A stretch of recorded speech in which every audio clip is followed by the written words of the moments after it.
La majorité d'entre nous, nous pensons que les films de science-fiction décrivent simplement des technologies et des personnages imaginaires, mais si en fait cela décrivait des civilisations disparues et des technologies disparues et réelles, ayant existé dans un passé récent mais une histoire occulte que seuls certains initiés peuvent connaître, comme certains au grade de la franc-maçonnerie. Et si des réalisateurs comme George Lucas et Walt Disney et d'autres initiés de haut degré des loges maçonniques avaient accès à une connaissance interdite au commun des mortels? Si ils savaient pour l'histoire de la Grande Tartarie une civilisation mondiale ou galactique effacée de l'histoire et des cartes? Cette vraie histoire de l'humanité serait cachée par les élites satanistes et parasites actuels, les contrôleurs. D'une manière subliminale, des scénaristes de films, des écrivains de science-fiction et créateurs de bandes dessinées tentent d'une manière détournée de nous montrer le vrai passé glorieux de l'humanité, d'une manière codée pour échapper à la censure des élites où certains seraient connectés à des entités qui inspirent leur imagination. Ainsi le dessinateur Enki Bilal s'amuse à créer une architecture futuriste et fabuleuse mais en réalité qui ressemble aux bâtiments de l'Inde ancienne ou de la Grande Tartarie. Ainsi peut-être tout est lié, la théorie du Mutflout, les Vimanas et machines volantes de l'Inde, les Anunnaki, la Grande Tartarie, la Lune, la planète Mars, les géants ou titans. En fait les films de science-fiction et les livres et les bandes dessinées décrivent notre passé et pas notre futur. Le film Flash Gordon décrit en réalité les Anunnaki, des hommes ailés ou anges déchus qui seraient descendus sur Terre.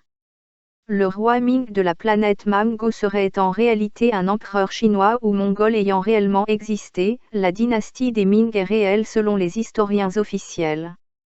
Mais Mango serait la Mongolie ou peut-être en réalité la Grande Tartarie, un empire mondial, l'ancien ordre mondial que peut-être certains confondent avec les Atlantes. De même les premiers vaisseaux volants étaient les montgolfières ont été inventés en Chine ou en Mongolie, en attestent les lanternes chinoises. Aussi notre histoire est fausse, elle a été réécrite par les vainqueurs. Prétendre que les montgolfières sont une invention des frères Montgolfier, c'est un peu difficile à croire. Quelle famille en France porte le nom de Montgolfier? Dans tous les cas les lanternes chinoises souvent confondues avec des ovnis sont bien chinoises ou mongoles et non pas françaises.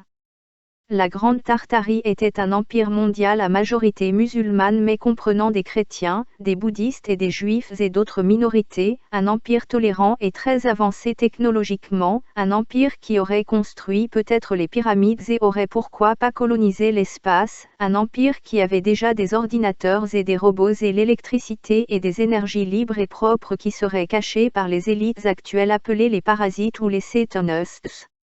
La description des Mongols comme étant un peuple barbare, cruel et même des cannibales est bien entendu sans doute mensongère, mais comment une civilisation aussi puissante a pu disparaître aussi vite?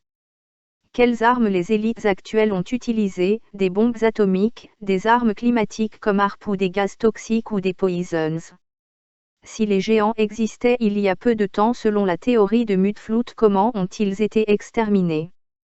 Par exemple, le monoxyde de carbone peut provenir d'un chauffage, se concentre en hauteur dans un appartement mal ventilé et va donc tuer en premier les personnes de grande taille et se tenant debout. Peut-être des éruptions volcaniques aussi peuvent émettre des fumées toxiques. Une intoxication grave peut entraîner des séquelles permanentes. Les séquelles suivantes peuvent apparaître pendant une période de 2 à 40 jours après une intoxication, même si elle a été traitée. Migraine chronique.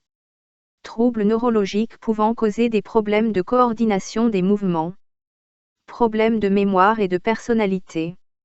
Changements dans l'humeur, irritabilité, agressivité verbale, violence. Une intoxication grave au monoxyde de carbone peut aussi entraîner un coma et même la mort en quelques minutes seulement. Dans le film et la série ou les dessins animés de Flash Gordon, le blond serait comme un ange et l'empereur Ming serait habillé en rouge comme le diable et serait un cruel dictateur ou mégalomane. C'est donc un cinéma de propagande infantile. Mais la réalité n'est sans doute pas aussi simple, peut-être le blond était un méchant nazi par exemple et l'empereur Ming ne voulait que défendre sa civilisation et empêcher Flash Gordon de s'emparer d'armes de destruction massive. L'empereur Ming fait aussi penser à Monsieur Spock qui venait de la planète Vulcain, donc Satan qui viendrait des enfers, dans la série Star Trek. Non seulement l'empereur Ming est habillé en rouge mais on peut distinguer une sorte de pentagramme sur sa poitrine, forme utilisée par les Satanists pour des sacrifices afin d'ouvrir des portes entre notre monde et celui des esprits ou démons. Bien avant Zachariah Sitchin, le film Flash Gordon dans sa version en noir et blanc décrivait déjà des hommes ailés qui ressemblaient aux Anunnaki. Plus tard George Lucas échoua à racheter les droits de Flash Gordon, alors il a créé la saga de Star Wars où il décrivait une guerre de l'Empire sataniste et dominée par des clones et des robots contre de petites planètes de civils sans défense, un peu peut-être les élites des parasites contre la Grande Tartarie. Le Jedi serait un djihadiste qui résisterait à l'impérialisme des Satanists contre la Grande Tartarie. La princesse Amidala ressemble à la reine mongole Genepil qui a été destituée de son trône et condamnée à mort en 1938, par la Russie communiste de Staline. Staline qui était probablement manipulé par la couronne britannique, les Rothschilds et les États-Unis d'Amérique, et surtout la Fed. D'ailleurs, est-ce que les clowns n'imitent pas cette haute bourgeoisie mongole ou les artistes asiatiques qui se maquillaient ou portaient des masques? Walt Disney lui aussi s'est sans doute inspiré de l'histoire de la Grande Tartarie et des princes mongols et rois mongols, de leurs châteaux et de leurs vêtements. Mais Disney aussi décrit les femmes jalouses, cruelles ou méchantes ou les sorcières comme des femmes mongoles, elles sont souvent habillées comme des princesses mongoles ou des femmes de la haute bourgeoisie mongole ou chinoise. Donc Walt Disney, franc-maçon de haut degré ayant collaboré à la NASA, lui aussi diabolise les Chinois et Mongols, véhiculant des stéréotypes trompeurs pouvant inciter au racisme et au mépris de la civilisation de la Grande Tartarie.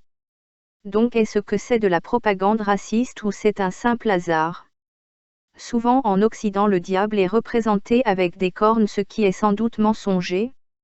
Ainsi les Gaulois, les Vikings aussi sont diabolisés et décrits comme étant cruels, sanguinaires et barbares, tout comme les Mongols. Mais, et si l'Église mentait, si les historiens mentaient et si Hollywood et sa machine de propagande mentaient, tout comme Walt Disney et les artistes qui ont créé le premier film Flash Gordon où les indigènes seraient diabolisés et les colons seraient des anges, c'est Flash Gordon à la conquête de l'univers.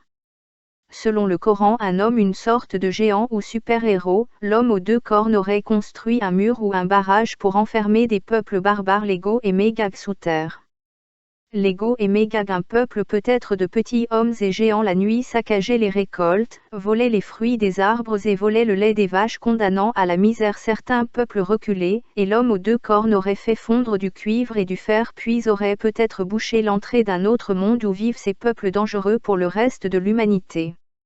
Donc représenter Satan avec deux cornes n'est-ce pas une manière de diaboliser l'homme aux deux cornes qui a au contraire sauvé l'humanité?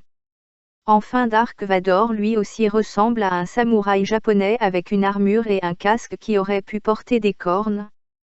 La série Star Trek aussi s'inspire probablement de Flash Gordon, mais à la place du roi Ming de la planète Maango, Mr. Spock est de la planète Vulcain, donc il incarne Satan, mais un Satan gentil et du côté des humains.